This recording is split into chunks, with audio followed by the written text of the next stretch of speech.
What's up, guys? This is Bikes on Business. I just wanted to talk a little bit about YouTube today, and this is just a video I wanted to make as a motovlogger and a YouTuber. You know, I had gone back and forth with creating channels and doing motovlogs and, you know, trying to do certain things with the channel.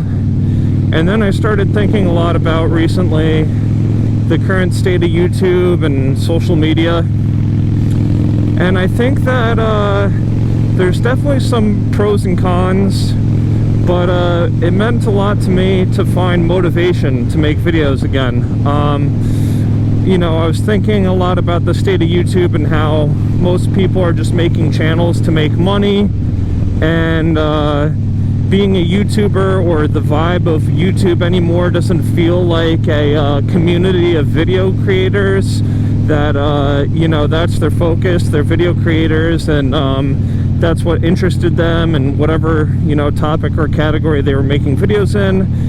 They were just like an independent YouTuber, you know, being YouTube, as in, it used to have this feeling where anyone could be a YouTuber, and anyone would upload videos about a variety of subjects, whether that made them money or not. There was just so many different subgenres of YouTube, and I still think that does exist, contrary to popular belief. I think that there's definitely a lot of niches in YouTube, you know, a lot of different types of videos, but what I do think is missing is, in general, there's no longer that, you know, it used to be a counterculture in itself to be a YouTuber.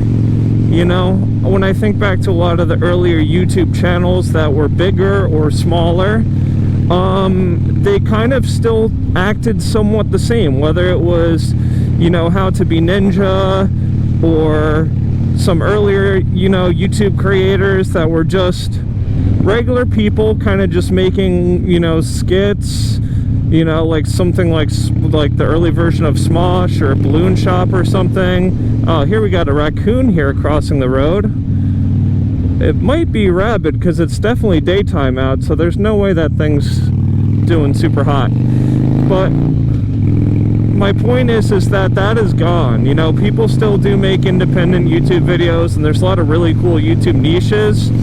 And what I'm happy about is the fact that people could still make money and gain a subscription base by uploading those videos and following their niche or their audience, whether that's cards or sports or, you know, something more eccentric, you know, video essays, something of the sort, you know, historian informational content, whatever you're into there. Recently I came across a cool type of video content I think I'm going to start doing in the future, which is trail cam content. You know, you put a camera in some woods like this here, set it for 60 or 90 days, and then you go deep enough in the woods, strap it to a tree, and then you go and collect and go through the footage, and you get some cool animal shots. But I don't really think that's for me, because I'm not a hunter, despite a lot of people around here being hunters. But I never thought to do that until recently, because I'm not really into tracking the animals for hunting purposes. I just kind of want to get some cool footage of some crazy nature shots, I think, is what I'm going to want to do in the future. And I actually had come across some videos from about 5-10 years ago where the trail cam content was really good, and, you know, these people were getting footage of, like, this guy, I think Tim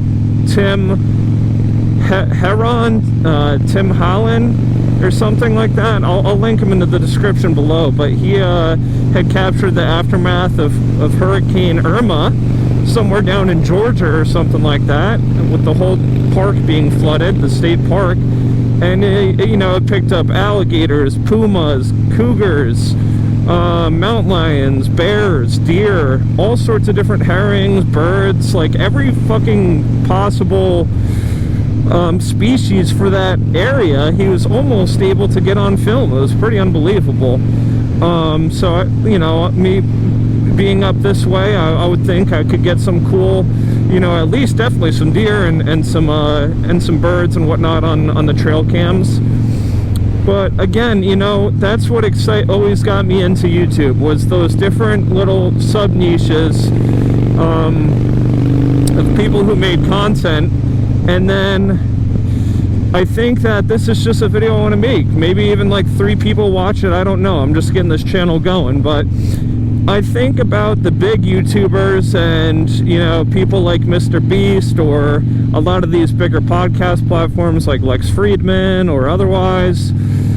Some of the comedian circles like Theo Vaughn and Two Bears One Cave and stuff like that. And it just is pretty depressing. Now, it's no hate on those guys. They're actually all really funny people, or really good podcasters, which is why they excel at what they do, and they're at the top of the totem pole as far as that goes. But you know, it just doesn't have that vibe of being a YouTuber anymore. Also, the same goes for a lot of these fucking news platforms that just totally took over half of YouTube's CRM, or whatever you want to call it. Like, half the shit you watch on YouTube, or if you go to look into anything anymore, is all these fucking news channels. And of course they get priority over the small content creators, and I think even the CEO of YouTube had said so, in some sort of effort to, you know, combat misinformation. And it's a lot of these decisions that YouTube has made that really just, it's all this polished bullshit at the top. It's the same people that pretty much just go on all the podcasts as long as they're like an approved speaker. And then if something comes out about them, whatever, they're removed or canceled from the circle.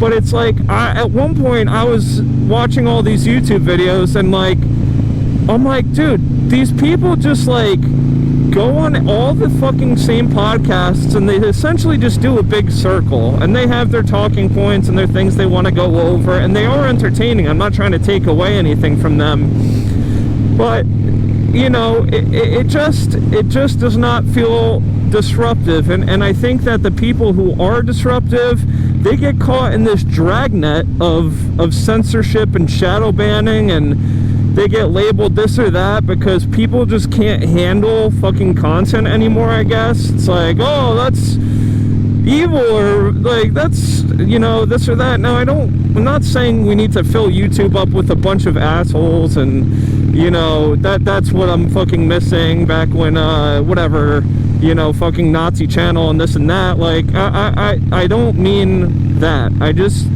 think a lot of people got caught up in the dragnet of being buried behind these corporatized, you know, highly polished YouTube shows, essentially. And then that's why, you know, all these people that are big on YouTube now are not YouTubers per se. It doesn't feel like they're fucking YouTubers. It feels like they're famous comedians or famous news anchors or this or that, and then it's just playing on YouTube. It does not have that same countercultural vibe that it had when people were making YouTube videos just to make YouTube. Now, I feel like, again, I'm not trying to take away the pros of the fact that there's a lot more CRM and money to be made in YouTube, and a lot more people on the platform, and a lot more ways to make money. That's great. I hope that people are successful.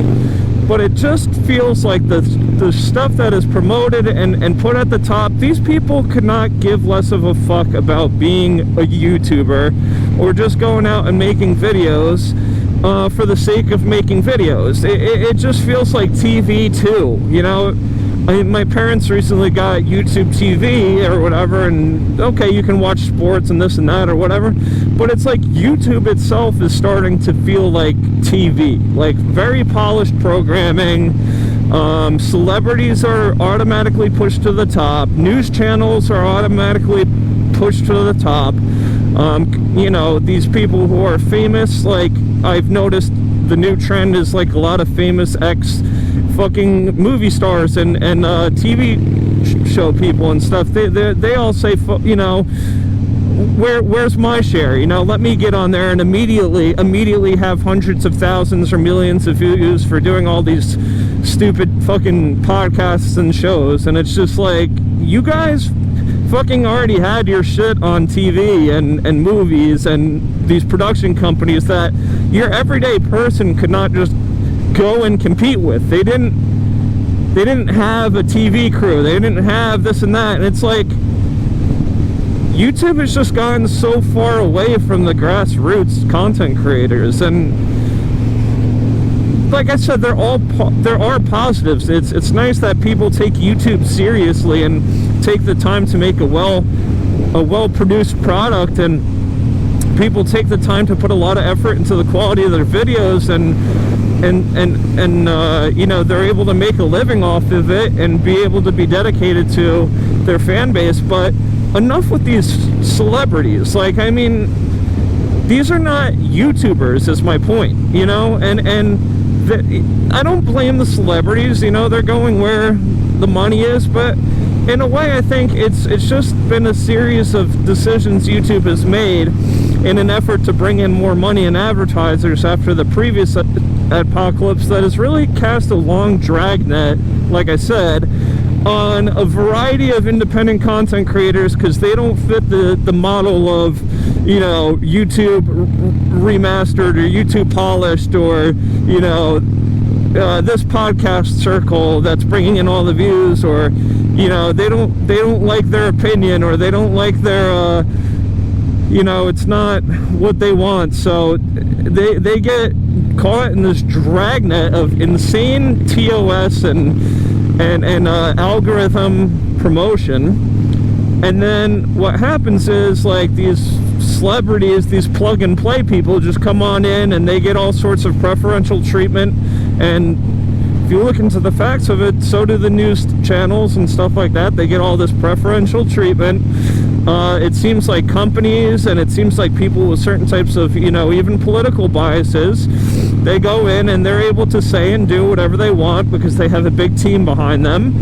And then their stuff still goes to the top and makes a lot of money, makes YouTube a lot of money. And it just is really taken away from what it feels like to be a YouTuber. So that's the end of my rant there. What I wanted to do is just talk a little bit about myself and this channel. And, you know, I'm just going to transition to a new video that you can see in the description about, you know, my bike and what I'm going to be doing with this channel here. So if you like that opinion on YouTube, just give it a like, follow, subscribe for me. This is, like I said, my first video, so I'm not expecting much from it, but I just want to start to get some stuff out there. And keep an eye out for my second video about motovlogging and where this channel is going to be going. Thank you.